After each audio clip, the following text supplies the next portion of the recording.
Alléluia. Que le Seigneur vous bénisse. Nous bénissons son saint nom.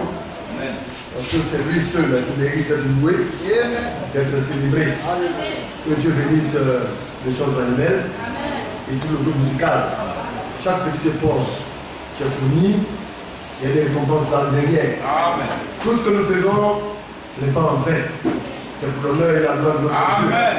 Quand nous marchons, c'est parce qu'il y a une promesse que nous marchons. Amen. Nous travaillons dans le but de partir au ciel. C'est là notre vocation. Alléluia. Que le nom du Seigneur soit béni. Nous allons prendre nos Bibles et nous allons poursuivre toujours dans notre message sur les rôles des serviteurs de Dieu dans le service divin. Oui, quand on est serviteur de Dieu, il y a un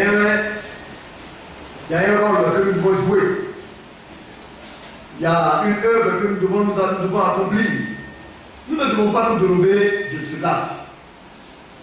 Mais en même temps que nous essayons de servir le Seigneur, qu'est-ce que le diable va faire? Le diable essayera toujours de vouer à l'échec le service divin. Mais les serviteurs de Dieu doivent être sobres. Leur devoir, c'est de regarder à la boussole qui est le Seigneur et de faire les choses comme il se doit. C'est là l'avantage de tous les serviteurs de Dieu. Parce que le modèle parfait a été donné. Le divin modèle a été, vous voyez, manifesté. Amen. Quand ça ne va pas, alors on fait recours à lui. Et on lui pose la question, mais comment est-ce qu'on doit faire? Amen. Alors au travers de sa boussole, qui est la parole de Dieu, il nous indique la voie et le chemin à suivre. Amen. Parce que nous ne sommes pas au service d'un homme, mais nous sommes au service de notre Seigneur et notre Sauveur. Amen. Et c'est pour ces brebis, c'est pour que chaque enfant de Dieu se porte bien, aille dans les meilleures dispositions, se prépare dans les meilleures conditions par le ciel que Dieu a pourvu pour ses serviteurs. Amen. Alléluia. Donc dans le livre de Jean, où nous avons lu, nous avons vu que le Seigneur est celui-là même qui a donné sa vie pour ses brebis. Personne d'autre ne l'a fait. Aucun être humain ne pouvait le faire. C'est lui qui a donné sa vie et c'est lui qui a repris sa vie. Il est mort et il est aussi ressuscité. Amen. Et le Seigneur nous amène à voir quelque chose de très important. Quand tu appartiens au Seigneur, tu ne fais pas ce que tu veux. Tu ne fais pas ce que tu penses. Tu n'agis pas comme bon te semble. Mais tu fais ce que lui veut. Ce que ses pensées, vous voyez, ont déterminé, c'est ce que ses enfants doivent suivre.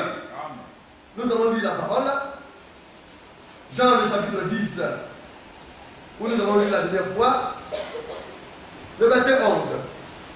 Nous allons sauter un peu et puis nous allons avancer. Il dit, je suis le bon berger. Et le bon berger donne sa vie pour ses brebis. Et c'est ce qu'il a fait, n'est-ce pas? Au verset 14, il dit, je connais mes brebis et elles me connaissent. Es-tu une brebis? Si le Seigneur te connaît, lui, il montre au travers de sa connaissance le fait qu'il t'a appelé. Venir dans la maison de Dieu, ce n'est pas le fait d'un hasard. C'est lui qui appelle ses brebis à lui. Il te connaît par ton nom. Il sait ta généalogie. Il sait de qui tu es issu et d'où tu viens. Il sait de quel bout il t'a tiré. Et aujourd'hui, c'est là que le mal blesse, le bas blesse. Les chrétiens souvent ignorent où ils sont quittés. Parce que si on sait où on est quitté, on ne se comportera pas comme on veut. Amen. Mais tu ne peux pas accuser ton frère alors que toi-même tu baignais dans des larmes de péché. Tu ne peux pas traiter ton frère de ceci ou de cela alors que toi-même tu t'es perdu et on t'a racheté. Mais c'est étrange. Quelqu'un qui est en train de mourir et qu'on l'a ramené dans le but de préserver la vie, c'est celui-là qui décide la mort de son frère. Ce n'est pas juste. Cela veut dire que celui qui agit de cette manière, non seulement est égoïste, mais il ne sait pas d'où il vient. Il ne pense qu'à lui-même. Dans la foi, nous devons tenir compte des bienfaits de Dieu pour nous. Alléluia. Donc, connaître son Dieu, connaître le divin berger, c'est important, la connaissance de ce Dieu. Et je crois que c'est ce qui est mentionné dans le livre de Jean, le chapitre 17. Alléluia. Que les frères voient les sœurs qui sont derrière et qu'elles rentrent pour écouter la parole de Dieu. Quand on vient dans la maison de Dieu, c'est pour écouter la parole du Seigneur. Nous n'allons plus jouer avec ce genre de choses. Alléluia. Jean le chapitre 17.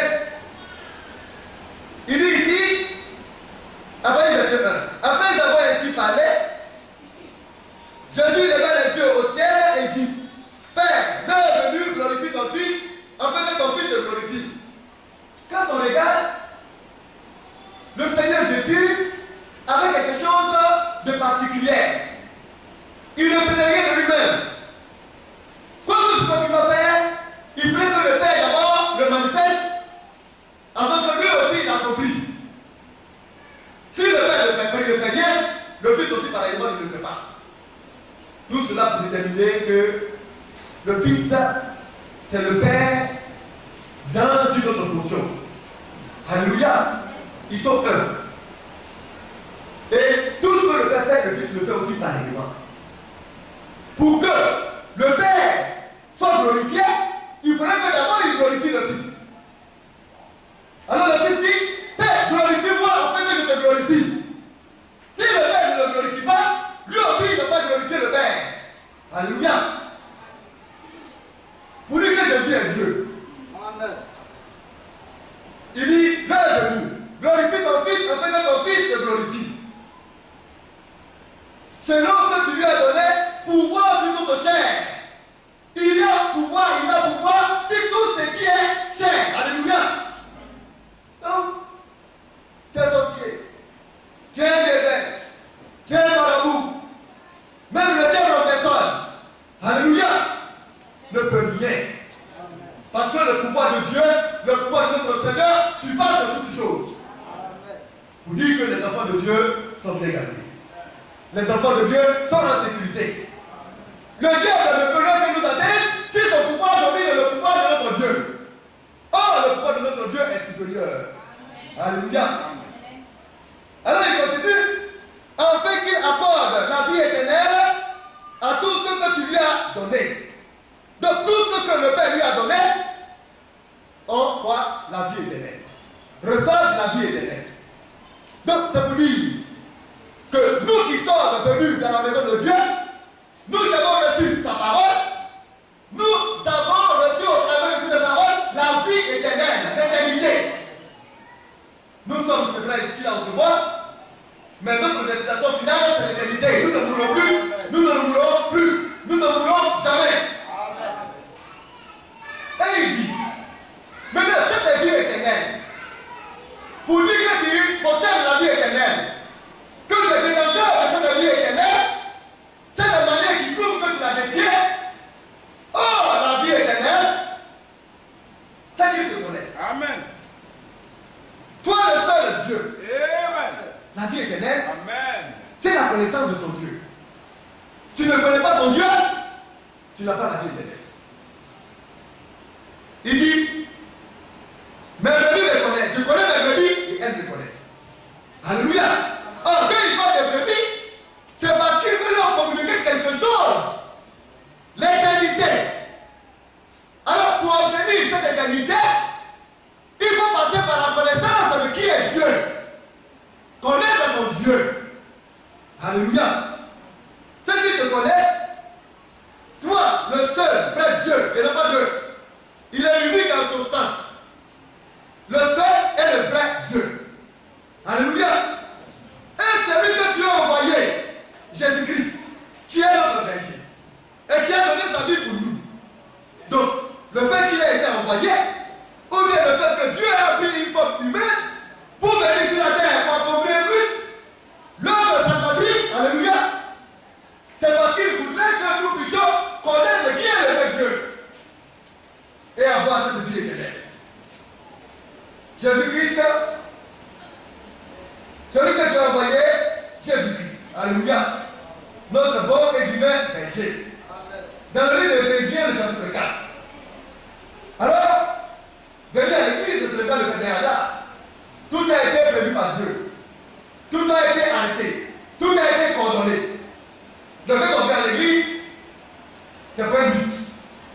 C'est le but de l'assemblement des enfants de Dieu, des brebis du Seigneur. Le but de l'assemblement de ceux pour qui il a donné sa vie. Comme il t'a donné sa vie, il t'a racheté, alors il veut que tu le connaisses. Parce que pour avoir la vie éternelle, il faut le connaître. Or, le connaître ne passe par votre présence à l'église, où le conseil de Dieu est donné. Le conseil divin est communiqué. Les enfants de Dieu étant venant ainsi se réunir, apprennent à savoir qui est le Dieu, apprennent à le connaître. Après, la conduite que le Seigneur leur apprend. Alléluia. Éphésiens le chapitre 4, nous allons lire. Verset 4, nous allons lire à partir du verset 11. Et il a donné les uns comme apôtres, les autres comme prophètes, les autres comme évangélistes, les autres comme pasteurs et docteurs, les 5 ministères. 5, c'est le chiffre de la grâce. Amen. Lorsque Christ a été crucifié, c'est au travers de ces 5 blessures qu'aujourd'hui nous avons obtenu la vie. 2. Dans chaque peau, alléluia, vous n'avez pas dit une blessure par peau, n'est-ce pas? Une blessure au côté, une blessure à chaque plante des pieds. Ça fait 5. Le chiffre de la grâce. Au travers de cette grâce, une grâce divine nous a été communiquée. C'est au travers de cette grâce que nous avons la vie. Alors cette grâce communicatrice a donné le ministère de la parole pour permettre aux enfants de Dieu de connaître qui est le Dieu et d'avoir la vie éternelle. Amen. Le chrétien ne peut pas jouer à cette chose. Alléluia. On n'adore pas Dieu de manière hasardeuse, mais de manière sobre, de manière claire.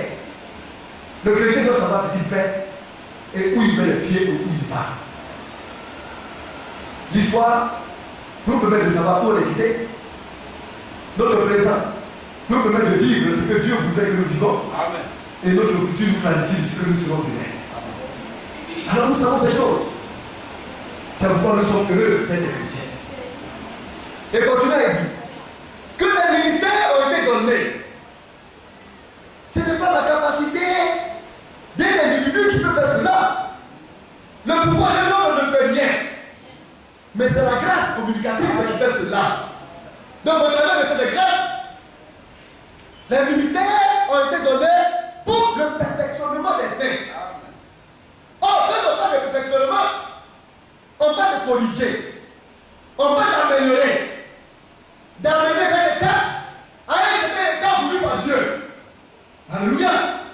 D'où le changement. Mais si tu viens de la maison de Dieu, et que dans ta vie ne change pas, soit tu es en train de dire que Dieu est menteur, ou bien tu es un imposteur. Parce que quelque chose doit se passer en toi. Un bouleversement doit avoir lieu dans ta vie. Le changement de Dieu pour lui, pour toi, doit se manifester. Alors le Seigneur, au travers du ministère de la parole, te perfectionne. Il améliore ta vie. Et il t'amène à faire ce qui est correct, ce qui est bon, ce qui est parfait. Donc les 5 ministères ont été donnés pour cela. Pour le perfectionnement des saints.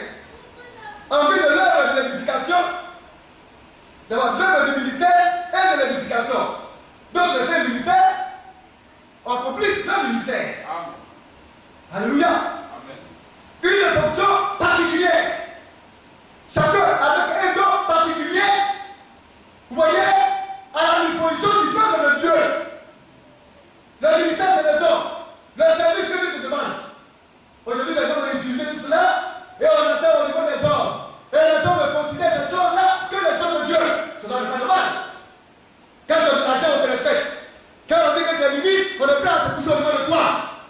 Mais quand on a un ministère terrestre à un ministère spirituel et divin, c'est des ministères de Dieu que les hommes ont regardé pour faire le ministère terrestre. Aujourd'hui, on parle du ministère de la défense, du ministère de la justice, du ministère de l'économie, du commerce. Et alors quand on dit on va chez le ministre, alors on tremble. Parce que c'est un ministre. Parce qu'il a plusieurs pouvoirs mis à sa disposition par le chef de l'État. Mais le ministère divin est supérieur. Amen. Parce que le ministère divin est permanent. Amen. Or le ministère terrestre est temporaire.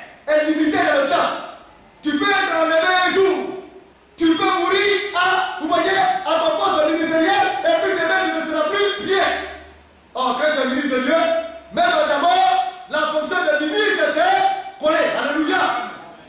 À jamais. Ça a été le cas d'Élisée. Même mort, il était prophète. Alléluia. Et devant le Seigneur, dans le séjour des morts, Dieu l'a reconnu comme prophète. Et aujourd'hui, il y a des hommes aujourd'hui qui ont les pensées limitées. Ils n'ont aucune considération pour les choses de Dieu. Si on lui dit de mettre dans le bureau d'un ministre, alors il va commencer à trembler. Mais quand on lui dit, il y a un ministre de Dieu qui veut te recevoir, alors il n'a aucune considération parce qu'il est Chanel et il ne voit qu'au bout de son nez. Or, le ministère divin est supérieur à toutes ces choses-là. Quand on dit un ministre de Dieu veut te voir, c'est le gouvernement de Dieu. Alléluia. C'est le service divin qui va te communiquer la connaissance de Dieu pour la vie éternelle. Or, le ministère terrestre, c'est le ministère du président qui a été nommé de manière temporaire, pour un temps donné. Et le mec qui sera enlevé, qui va te communiquer un bien-être terrestre. Et ce même ça n'est pas évident. Parce que rien ne dit que même un tiers de la population va jouir du bien-être. Alléluia. Il y a une grande masse qui ne profite pas de cela. Mais or, le ministère divin est efficace. Parce que ce n'est pas l'action de Dieu, de l'homme qui agit, mais c'est l'action du Saint-Esprit qui communique des grâces et des vertus aux enfants de Dieu, au travers de la connaissance qui est véhiculée. Je ne sais pas si les frères comprennent. Quand on comprend ces choses-là, on est plus Chanel. On n'a plus besoin de te dire faire telle chose. Comme je suis allé voir une soeur, j'ai été très malade, très touché de savoir qu'une soeur ne peut pas venir à l'église parce qu'elle a un problème avec un frère ou bien une soeur. Mais c'est maladroit. Alléluia. Je pouvais dire à la soeur, mais est-ce que tu te rappelles des bienfaits de cette soeur ou bien de ce frère pour toi? Si le frère t'a fait du bien, et qu'une fois Dieu lui permet de glisser et il te fait du mal, même sans le savoir, tu ne tiens plus compte des bienfaits qui ont été faits et tu tiens compte maintenant du mal qui a eu lieu. Ce n'est pas juste. Nous devons recevoir de la part de Dieu aussi des douleurs, beaucoup de bien, mais aussi accepter les douleurs. Et puis quand on fait de faire quelque chose, il y a des dispositions selon la parole de Dieu. Il faut suivre les règles de la parole de Dieu. Si tu contournes les règles de la parole de Dieu, l'œuvre que tu feras ne sera pas efficace. Nous échouons parce que nous contournons le conseil de Dieu.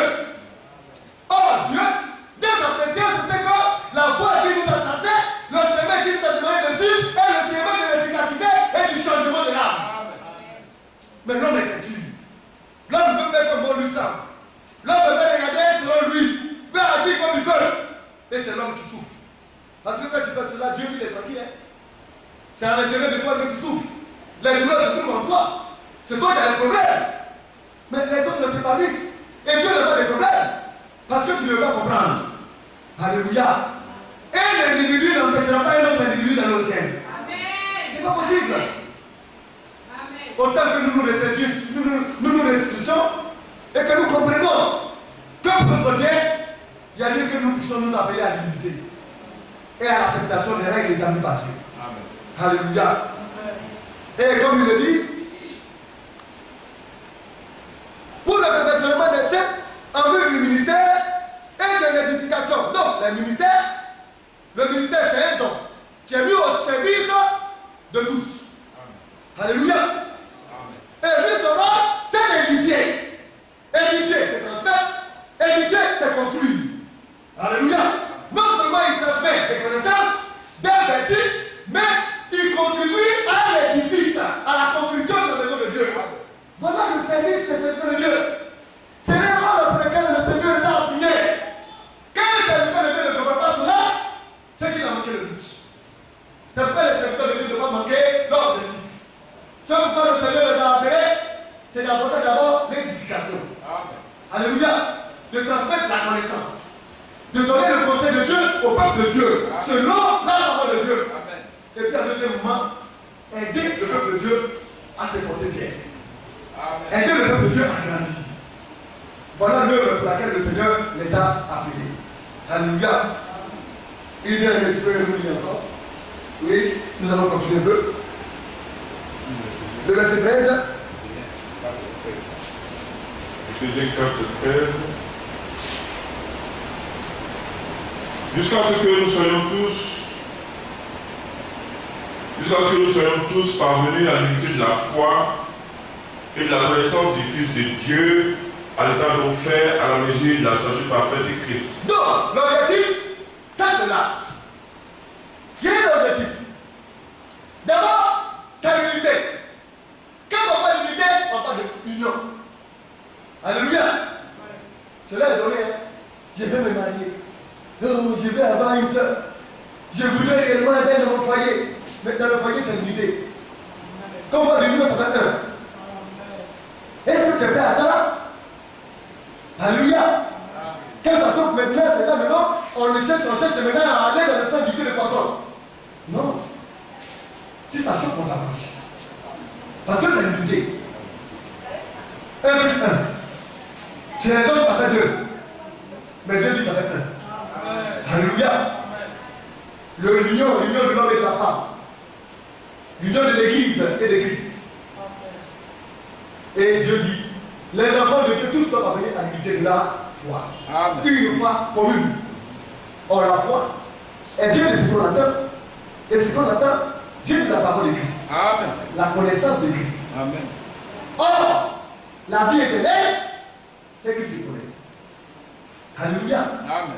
Donc, quand on revient à l'unité de la foi, ça vous dit quoi? Qu'on connaît le Seigneur. Amen. N'est-ce pas? L'unité de la foi. Une foi commune à tous. Un frère ne peut pas se retrancher. C'est pourquoi ça fait mal de savoir que les frères s'apitoient sur ce qui est élémentaire. Un frère se lève contre un frère. Une soeur se lève contre une soeur. Un frère a un problème avec un frère et un soeur a un problème avec une soeur. C'est malheureux. Parce que ça n'édifie pas. Ça ne peut conduire nulle part. Comme le Seigneur regardait, il dit sur des choses élémentaires, des choses infimes. Alléluia. Cela ne peut pas vous influencer dans quoi que ce soit. Amen. Tu as un problème avec ton frère, réglez-le. Mais si tu dirais contre la doctrine, tu perds.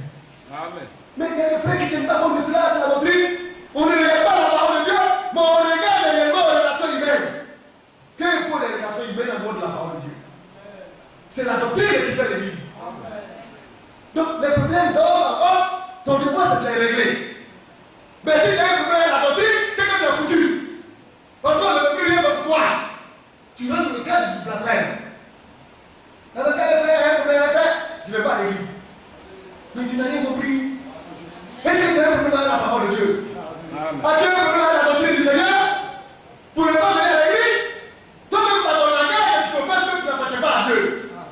Ce n'est pas quelqu'un qui te le dit, hein. Alors quand je n'aime pas le frère, ou bien le frère ne me sent pas, bon, moi je ne vais plus à l'église. C'est quelle église ça? Non. Si lui ne te sent pas, fais-toi sentir. Amen. Si lui ne comprend pas, toi fais-toi comprendre. Si lui ne comprend pas, fais-toi voir par lui. Mais pourquoi? Parce que tu es fils de Dieu. Parce qu'il y a quelque chose de divin en toi. Alléluia. Alors, comme on le voit, l'unité de la foi, n'est-ce pas? Pour que tous, nous soyons parvenus, l'objectif c'est cela. Moi, mon frère, ma soeur, tout le monde, nous puissions parvenir à ça. Au fond de nous. Parce que sans cela, on ne peut rien bâtir. C'est la première pierre de fondation. L'unité de la foi. La foi. Alléluia. Amen. Elle vient de ce qu'on attend. Ce qu'on attend doit venir de la parole de Christ. Amen. Romains 10, 17. Alléluia. Et il continue, il dit, à l'unité de la foi et de la connaissance du Fils de Dieu. Quand on est dans la foi authentique et véritable, notre Dieu est disposé pour dire Amen à toutes nos paroles qui viennent de la part de Dieu. Amen. Alors maintenant, on est disposé maintenant de recevoir, à écouter les serviteurs de Dieu. Quand on est spirituel, on ne trie pas dans ce ministère. Mais malheureusement, il y en a qui s'excluent. Parce qu'enlever une pierre à l'édifice, c'est faire écouler tout l'édifice. Amen. Souvent, on regarde les films, on va bien. J'ai regardé un film que le frère qui peut m'a donné les 300.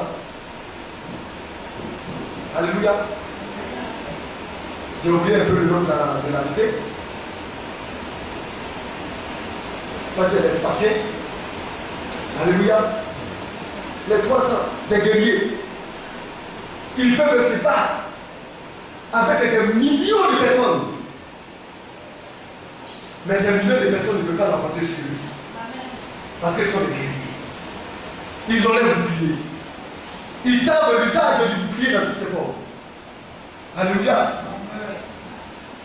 Mais quand vous les voyez, ils ne sont pas vêtus de manière extraordinaire. Hein? Ils ont le torse nu. Avec un genre de tissu sur les reins. Alléluia. Ils ont leurs chaussures de guerre. Ils ont leur épée. Et ils ont leur bouclier. Mais, quand ils font un bloc, ils ne veulent pas qu'il y ait un faible là-dedans. C'est eux. Vous voyez, et le bloc forme un bouclier. Ils avancent des mêmes pas, d'une même pensée, des mêmes cœurs. Ils avancent en guerrier. Ils ont appris la guerre depuis leur enfance. Et il n'y a pas de faille.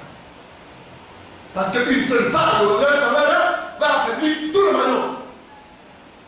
Et il y a un bossu qui est venu, qui a voulu faire partie d'eux. Alors ils ont demandé certains exercices à ce bossu pour dire qu'il faut essayer de décliner et essayer vraiment de protéger ce flanc. Le bossu a essayé, il n'a pas pu lui dire bon, si toi tu te mets parmi nous, ce sera vraiment la porte ouverte pour notre destruction. L'église n'est pas une comme cela. Mais quand un frère ouvre la porte là, l'attaque est de notre frère. Quand un frère pense mal à son frère, c'est un manneau de chaîne qui s'éclate, la chaîne qui se casse. Et au travers de toi, on perçait mon frère et le détruit du monde du vent. Mais Dieu m'a expliqué son action de ses frères. Amen. Alléluia. Amen. Amen. Et nous pouvons comprendre cela. La connaissance du Fils de Dieu en est un fait.